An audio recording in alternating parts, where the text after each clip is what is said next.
శాశ్వతశాల ఇది నా యేసు నివసించశాల.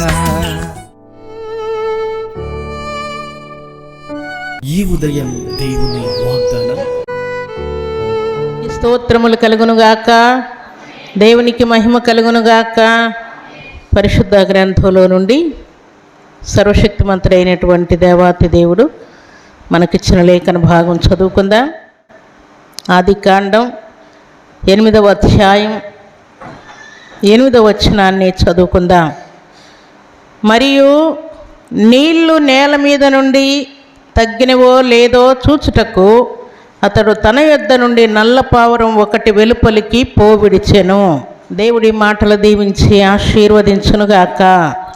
పరిశుద్ధ గ్రంథమైనటువంటి బైబిల్లో మొదటి పావురం ఏంటి అని అంటే, నోవహు యొక్క ఓడలో నుండి భక్తుడైన నోవహు దాన్ని నీళ్లు భూమి మీద తగ్గాయా లేదా, ఎప్పటి వల్లే నిలిచి ఉన్నాయా, మేము బయటికి రావచ్చా అనే సంగతులు తెలుసుకోవడం కోసం ఆయన ఒక నల్ల పావురాన్ని బయటికి విడిచినట్లు వ్రాయబడి ఉన్నది. ఆదికాండం 8వ అధ్యాయం 9వ వచనంలో చక్కని మాట అక్కడ వ్రాయబడి ఉన్నది. నీళ్లు భూమి అంతటి మీద ఉన్నందున తన అరికాలు నిలుపుటకు దానికి స్థలము దొరకలేదు గనుక ఓడలోనున్న అతని యొద్దకు తిరిగి వచ్చెను. అప్పుడు అతడు చెయ్యి చాపి దాన్ని పట్టుకొని ఓడలోనికి తీసుకొనెను. దేవునికి స్తోత్రములు కలుగునుగాక, దేవునికి మహిమ కలుగునుగాక. నల్ల పావురము శ్రమలకు సాదృశ్యంగా కనబడుతూ ఉన్నది. దీన్ని భక్తుడైనటువంటి నోహు బయటికి విడిచాడు.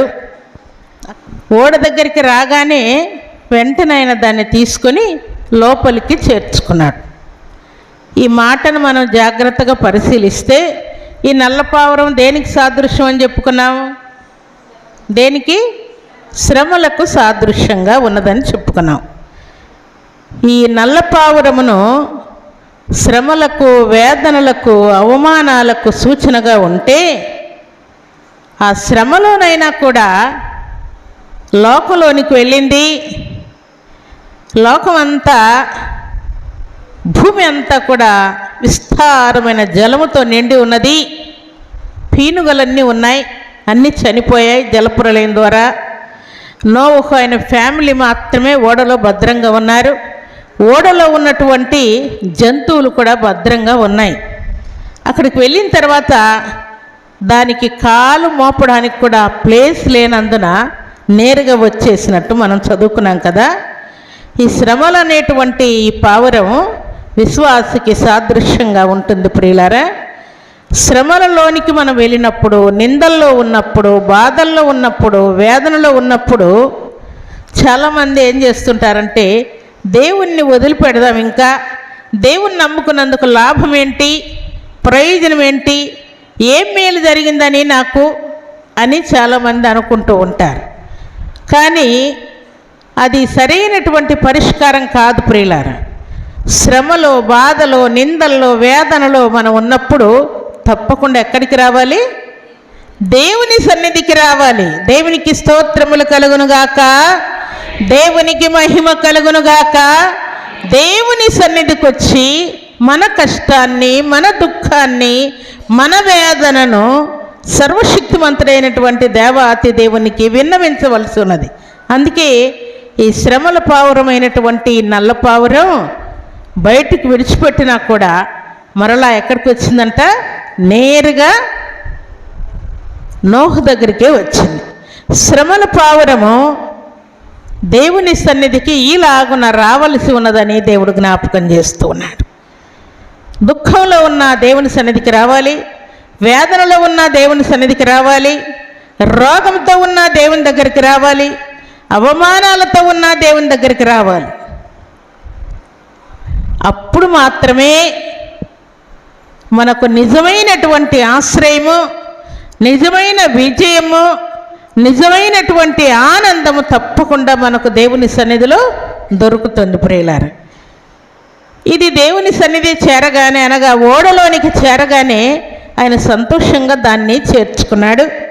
చేర్చుకున్న తర్వాత అది హ్యాపీగా ఉంది. ఇక బయటకు వెళ్ళాలని కానీ ఏమీ ఆలోచించలేదు ప్రియులారా. దేవుని సన్నిధిలో చేరినటువంటి దేవుని ప్రజలమైన మనం శ్రమ కలుగుగానే దేవుని సన్నిధి చేరకుండా దేవుణ్ణి వదిలిపెట్టి లోకాన్ని ఆశ్రయించి లేక డబ్బును ఆశ్రయించి వెండి బంగారాలు ఆశ్రయించి ఇహలోక సంబంధమైన పేరు ప్రఖ్యాతులను మనం ఆశ్రయిస్తే మనకి ఇక విజయం అంటూ దొరకదు ప్రియులారా. నిజమైనటువంటి సహాయాన్ని మనం కోల్పోతాం. అందుకే ఇక్కడ ఒక విశ్వాసి ఒక చక్కని మాట పలుకుతూ చూడండి. పరమగీతము 1వ అధ్యాయం 5వ వచనంలో చక్కని మాట అక్కడ వ్రాయబడింది. యెరూషలేము కుమార్తెలారా, నేను నల్లని దాననైనను సౌందర్యవంతురాలను. కింద వచ్చిన 6వ వచనంలో కూడా మాట రాయబడింది. నేను నల్లని దాననని నన్ను చిన్న చూపు చూడకుడి, నేను ఎండ తగిలిన దానను అంటా ఉంది. దేవునికి స్తోత్రములు కలుగునుగాక, దేవునికి మహిమ కలుగునుగాక. ఈ సహోదరు అంటా ఉన్నది, నేను నల్లగున్నానని మీరు చిన్న చూపు చూడొద్దండి అంటూ, నేను నల్లగున్నా కూడా చాలా సౌందర్యవంతురాలను అంటూ కింద 6వ వచనంలో ఏమంటా ఉన్నదంట, నేను నల్లని దానని చిన్న చూపు చూడొద్దండి, ఎందుకంటే ఎండ తగిలిన దానను నేను. ఎండ అంటే దేనికి సాదృశ్యం? అది కూడా శ్రమలకే సాదృశ్యం. ఎండ రోగములకు సాదృశ్యం, ఎండ అవమానాలకు సాదృశ్యం. మీరు నన్ను చిన్న చూపు చూడొద్దండి అనగా విశ్వాసులైన ప్రతి వారు కూడా శ్రమలను అనుభవించి వారు ఏమైపోతున్నారంట? నల్లగా అయిపోతున్నారు. కానీ వారి హృదయం మాత్రము శ్రమలు అనుభవించే కొలది వారి హృదయం తెల్లగా అయిపోతూ ఉంది.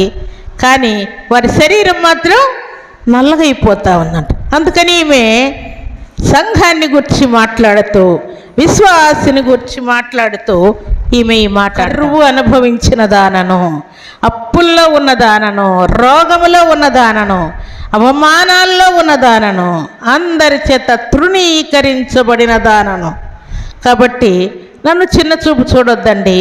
మీరు ఒకవేళ నా కష్టాలు మీరు అనుభవించారో లేదో నాకు తెలియదు, కానీ నేను మాత్రం చాలా చాలా కష్టాలు అనుభవించి ఎండ తగిలిన దానిగా ఉన్నానని చెప్తాను.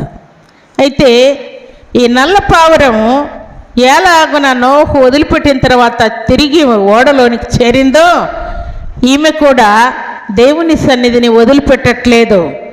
ఆమెను సంఘములో సహవిశ్వాసులు లేక ఫ్యామిలీలో ఉన్నవారు చిన్న చూపు చూస్తున్నారంట.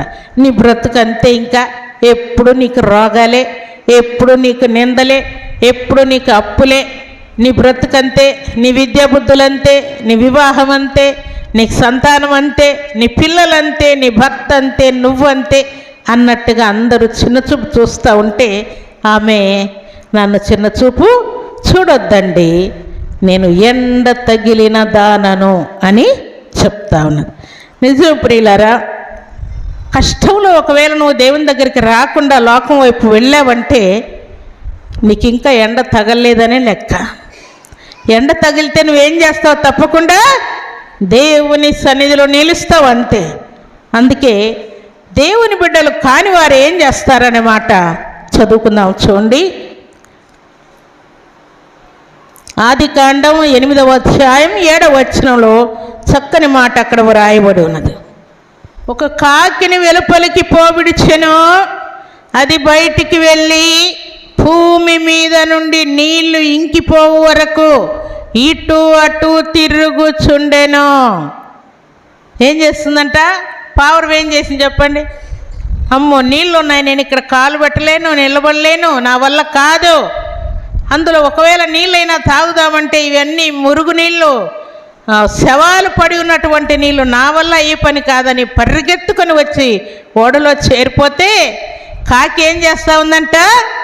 నీళ్లు ఇంకిపోవు వరకు ఇటు అటు, ఓహో నీళ్ళ కింద శవాలు ఉన్నట్టున్నాయి, చెడిపోయిన పురుగు పట్టినటువంటి మాంసాలన్నీ నాకు కనబడుతూ ఉన్నాయి, కాబట్టి కొంచెం వెయిట్ చేస్తే ఈ నీళ్ళన్నీ ఎండిపోతాయి. శుభ్రంగా నాకు ఇష్టమైనట్టుగా ఈ మాంసాలు, చెడిపోయిన మాంసాలన్నీ, పురుగు పట్టిన మాంసాలన్నీ తినవచ్చు. ఓడలోకి వెళ్తే ఓడలో ఏమీ లేదు, ఆ నోకు పెట్టినటువంటి ధాన్యం తప్ప ఓడలో మాంసాలే లేవు అని ఈ కాకి ఏం చేస్తూ ఉందంట, నీళ్లు ఇంకిపోయేంత వరకు ఇటు అటు తిరుగుతూ ఉందంట. నిజం ప్రియులారా, దేవుని ప్రజలు కానివారు చేసేటువంటి పనులు ఇవి. ఓడను మర్చిపోయింది, నోహును మర్చిపోయింది, ఓడలో ఉన్న భద్రత మర్చిపోయింది. జలప్రలయంలో చాలామంది మనుషులతో పాటు జంతువులు, పక్షులు, కాకులు, కుక్కలు, మృగాలు, ఆవులు, కోడెదూడలు, గొర్రెలు, మేకలు అన్నీ చనిపోయాయి. నేను నోహు దగ్గర ఉన్నందువలన, ఓడలో ఉన్నందువలన సేఫ్టీగా ఉన్నాను. ఇక్కడుంటే నాకు హాని ఉంది కాబట్టి నేను అర్జెంటుగా ఓడలోకి వెళ్ళిపోవాలని పావురం వచ్చింది. కానీ కాకి మాత్రం ఏం చేస్తుందంట, 2 రోజులు వెయిట్ చేస్తే నీళ్ళు ఎండిపోతాయి. హ్యాపీగా నేను ఆ మురిగిపోయిన శవాలన్నీ తినవచ్చు.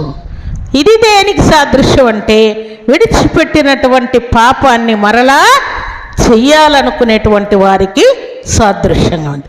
చెయ్యకూడదు, ఇలాంటి పనులు చేయకూడదు, దుర్భాషలు ఆడకూడదు, గొడవలు పడకూడదు, అపవిత్రమైన కార్యాలు ఏవి నేను చేయకూడదు. ఎందుకంటే నేను యేసయ్య బిడ్డను, దేవుని నమ్ముకున్నాను, బాప్తిసం పుచ్చుకున్నాను, దేవుని యొక్క శరీరాన్ని, రక్తాన్ని పుచ్చుకుంటున్నాను గనక ఇట్టి అపవిత్రమైన వాటిలో నేను కాలు కానీ చేయి కానీ పెట్టకూడదని తమ్మును తాము భద్రం చేసుకునేవారు పావురం వలె పరిగెత్తి ఓడలోకి చేరిపోతూ ఉంటే కాకి ఏం చేస్తూ ఉందంట, నీళ్ళు ఎప్పుడు ఎండిపోతాయా అని వాటిని చూసుకుంటూ అటు ఇటు తిరుగుతూ ఉన్నదంట. వచ్చిందా నోహు దగ్గరికి మరలా కాకి? ఇక రాలేదు ప్రియులారా. ఇటువరెన్నడు కూడా దేవుని సన్నిధిలో కాలు పెట్టరు. ఇంకా ఏమైంది అనంటే, నా కుమారుణ్ణి తీసుకున్నాడు దేవుడు. ఇంత అన్యాయం మా దేవుడు చేసేది, నాకు ఇంత పెద్ద రోగమా నాకు పెట్టేది, ఇంత అన్యాయం జరిగిపోయింది నాకు. నా గొడవలు, నా కేసులు, నా అవమానాలు భరించలేను. అనవసరంగా నేను దేవుణ్ణి నమ్ముకున్నానని దేవుణ్ణి వదిలిపెట్టేటువంటి వారే ఇట్టివారు. అయితే ఇక్కడ జరిగినటువంటి కార్యం ఏంటంటే, నిజంగా ఇలాంటి శ్రమల్లో తట్టుకొని, తాలుకొని, ఓర్చుకొని, సర్దుకొని, సహించుకొని నిలిచిన వారే దేవుని బిడ్డలు అనడానికి రుజువు. అందుకే చూడండి, అట్టి నీతిమంతులను దేవుడు ఏమంటున్నాడో చూడండి. నల్ల పావురానికి సరిపోయినటువంటి వారు ఎవరు అని అంటే, కీర్తనల గ్రంథం 34వ అధ్యాయం 19వ వచనంలో చక్కని మాట వ్రాయబడింది. ఆ మాట చదువుకుందాం. నీతిమంతునికి కలుగు ఆపదలోనే కమలో, వాటన్నిటిలో నుండి యెహోవా వానిని విడిపించును. దేవునికి స్తోత్రములు కలుగునుగాక, దేవునికి మహిమ కలుగునుగాక. నీతిమంతులకు కలిగేటువంటి ఆపదలు అనేకములు వస్తాయంట, కానీ వాటన్నిటిలో నుండి యెహోవా వానిని తప్పించును. తప్పించేవాడు దేవుడు ప్రియులారా. ఎన్ని ఆపదలు వచ్చినా, ఎన్ని కష్ట పరిస్థితులు వచ్చినా కూడా వాటన్నిటిలో నుండి దేవుడు తప్పిస్తూ ఉంటాడు. అందుకే నీతిమంతులు ఎన్నడూ కూడా దేవుణ్ణి విడిచిపెట్టాలని, ప్రార్థన మానాలని, మందిరానికి రాకుండా ఉండాలని, దేవుని మీద సనుగుతూ ఉండాలని ఎన్నడూ కూడా అనుకోరు ప్రియుల.